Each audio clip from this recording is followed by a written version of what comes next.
Hello दोस्तों, स्वागत है आपका अपना YouTube channel online GK study पर, जहां हम सरकारी परीक्षा की तैयारी के लिए करेंट अफेयर्स को आसान बनाते हैं। हमारी डेली एमसीक्यूज के साथ बने रहें, जो ताज़ा खबरों और महत्वपूर्ण घटनाओं को कवर करते हैं। चाहे एसएससी हो, यूपीएससी हो या अन्य प्रतियोगी परीक्षाएं, हम आपकी पूरी तैयारी में मदद करेंगे। चैनल को सब्सक्राइब करें और बेल आइकन को दबाएं ताकि आप सबसे महत्वपूर्ण करेंट अफेयर्स प्रश्नों से जुड़े रहें और अपनी परीक्षा में सफलता पाएं।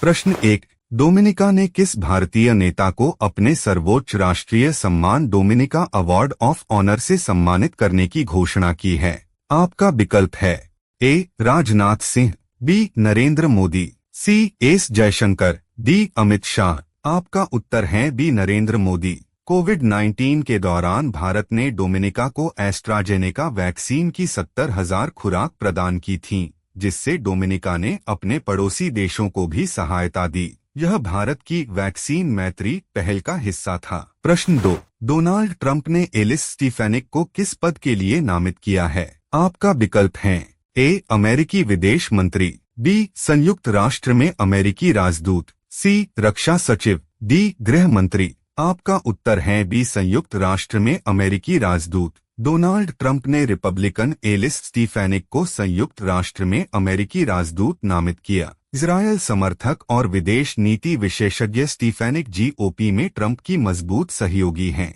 उनका नामांकन उनके नेतृत्व और अंतर्राष्ट्रीय मामलों में अनुभव को दर्शाता है। प्रश्न 3। Global Alliance for Banking on Values की स्थापना कब हुई थी? आपका विकल्प है ए. 2005, बी. 2009, सी. 2012, डी. 2015। आपका उत्तर है बी. 2009। अजरबैजान के बाकू में संयुक्त राष्ट्र जलवायु परिवर्तन सम्मेलन में Global Alliance for Banking on Values के 25 सदस्य बैंकों ने जीवाश्म ईंधन अप्रसार संधि का समर्थन किया। यह नई कोयला, तेल और गैस परियोजनाओं का विस्तार रोकने पर केंद्रित है।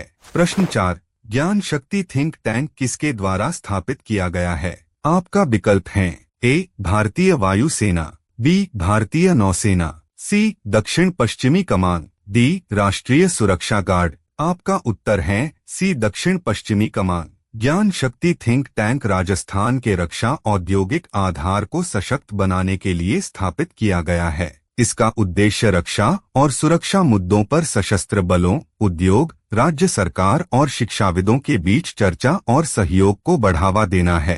प्रश्न 5। लखनऊ से कितने बड़े शहरों के लिए AC double decker electric roadways बसें चलाने की योजना है? आपका विकल्प है ए. 3, बी. 4, सी. 5, डी. 6। आपका उत्तर है सी. 5। मुख्यमंत्री योगी आदित्यनाथ ने उत्तर प्रदेश में पहली AC double decker electric city bus का शुभारंभ किया। यह बस कमता बस अड्डे से अमौसी तक चलेगी। लखनऊ से 5 बड़े शहरों के लिए AC double decker electric roadways बसें चलाई जाएंगी। प्रश्न 6। सोनू सूद को थाईलैंड के किस पद पर नियुक्त किया गया है? आपका विकल्प है ए. पर्यटन मंत्री, बी. ब्रांड एम्बेसडर, सी. व्यापार सलाहकार, डी. सांस्कृतिक एम्बेसडर। आपका उत्तर है बी. Brand ambassador. प्रख्यात अभिनेता सोनू सूद ने थाईलैंड के ब्रांड एम्बेसडर और मानक पर्यटन सलाहकार के रूप में नई भूमिका निभाई है। कोविड-19 के दौरान उनकी परोपकारी कार्यों से पहचान मिली थी और अब यह नियुक्ति उनके वैश्विक प्रभाव को बढ़ाएगी। प्रश्न 7। S&P ग्लोबल रेटिंग्स के अनुसार भारत की आर्थिक वृद्धि दर 31 मार्च 2027 तक कितनी रहेगी? आपका विकल्प है ए. 6.0 से 6.5%, बी. 6.5 से 7.0%, सी. 7.0 से 7.5%, डी. 7.5 से 8.0%। आपका उत्तर है बी. 6.5 से 7.0%। S&P ग्लोबल रेटिंग्स ने भारत की आर्थिक वृद्धि दर के अनुमान में कहा है कि भारत 31 मार्च 2027 तक 3 वित्तीय वर्षों में सालाना 6.5 से 7% की दर से वृद्धि करेगा। बुनियादी ढांचे पर खर्च और निजी खपत से गति मिलेगी। प्रश्न 8। सेट्रक 25 की 25वीं बैठक कहाँ आयोजित की गई थी?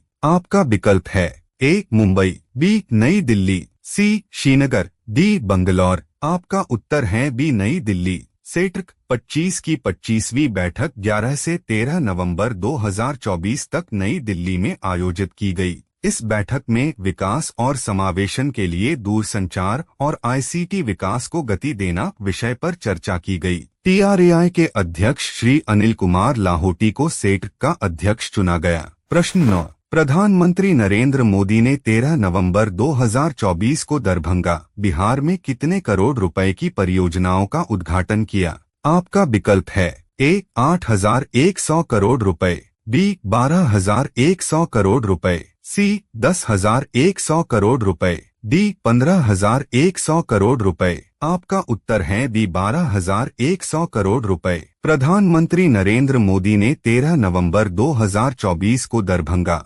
बिहार में 12,100 करोड़ रुपए से अधिक की 25 विकास परियोजनाओं का उद्घाटन किया। इनमें स्वास्थ्य, सड़क, रेल और बिजली क्षेत्र की परियोजनाएं शामिल हैं, जिनमें दरभंगा AIIMS भी शामिल है। प्रश्न 10, स्वामी विवेकानंद विद्यांदिर का उद्घाटन 13 नवंबर 2024 को किसने किया? आपका विकल्प है ए नरेंद्र मोदी, बी श्रीमती द्रौपदी मुर्मू, सी अमित शाह, डी निर्मला सीतारमण। आपका उत्तर है बी श्रीमती द्रौपदी मुर्मू। भारत की राष्ट्रपति श्रीमती द्रौपदी मुर्मू ने 13 नवंबर 2024 को सिलवासा, दादरा और नगर हवेली और दमन और दीव में स्वामी विवेकानंद विद्यांदिर का उद्घाटन किया। यह स्कूल क्षेत्र में उच्च शिक्षा के लिए एक महत्वपूर्ण कदम है।